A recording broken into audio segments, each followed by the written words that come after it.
Israel ബന്ദികളെ മുന്നിൽ നിർത്തിക്കൊണ്ട് ഇസ്രായേൽ ആക്രമണം ഏതുവിധേനയും ചെറുക്കുക എന്ന ലക്ഷ്യമാണ് ഹമാസിൻ്റേത്.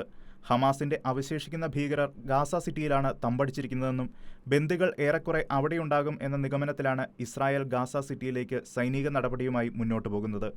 ഗാസ സിറ്റിയിലേക്ക് ഇസ്രായേൽ സേനയുടെ വലിയ മുന്നേറ്റത്തിന് മുന്നോടിയായി ബന്ദികൾ യുദ്ധമേഖലകളിൽ തന്നെയെന്ന് ഹമാസ് സ്ഥിരീകരിക്കുമ്പോഴും ഇസ്രായേൽ അത് കണക്കിലെടുക്കാൻ സാധ്യതയില്ല.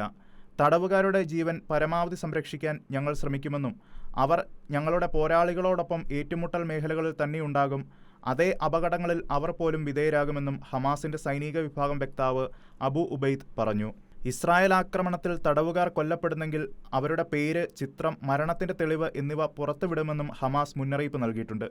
അതേസമയം ഗാസ സിറ്റിയെ ലക്ഷ്യമാക്കി നടത്തുന്ന വൻ കരയേറ്റത്തിനായി ഇസ്രായേൽ സേന ഒരുക്കങ്ങൾ ശക്തമാക്കിയിരിക്കുകയാണ്. നഗരത്തിന്റെ നിയന്ത്രണം പിടിച്ചെടുക്കാനുള്ള പദ്ധതി പ്രധാനമന്ത്രി ബെഞ്ചമിൻ നെതന്യാഹു അംഗീകരിച്ചു കഴിഞ്ഞു. ബന്ദികളെ മോചിപ്പിക്കുന്നതിനുള്ള ചർച്ചകൾ ഇസ്രായേലിന്റെ നിബന്ധനകളിൽ വീണ്ടും ആരംഭിക്കാനും അദ്ദേഹം നിർദ്ദേശം നൽകിയിട്ടുമുണ്ട്. ഏകദേശം 60,000 റിസർവിസ്റ്റ് പട്ടാളക്കാരെ സജ്ജമാക്കിയതായി IDF അറിയിച്ചു. ഗാസ സിറ്റിയെ യുദ്ധമേഖലയായി പ്രഖ്യാപിക്കുകയും ചെയ്തു. കേന്ദ്ര തെക്കൻ ഗാസയിൽ മാനുഷിക ഇടവേളകൾ പ്രഖ്യാപിച്ചിട്ടുണ്ടെങ്കിലും വടക്കൻ മേഖലകളിലും പ്രത്യേകിച്ച് ഗാസ സിറ്റിയിലും അത് ബാധകമല്ല.